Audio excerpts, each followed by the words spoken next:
Welcome to Dax Repair. Going to do a GPU refurb real quick. This is a 2070 MSI. Take all the screws out of the back. Take your connectors off for the fans. Clean off your GPU. Isopropyl alcohol.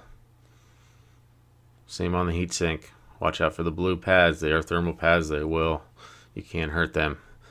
Want to get real good with it, you go ahead and get a toothbrush in there. New thermal paste. Take the back off. Get the residue off. Clean it up. Put the back plate back on. Screw your screws.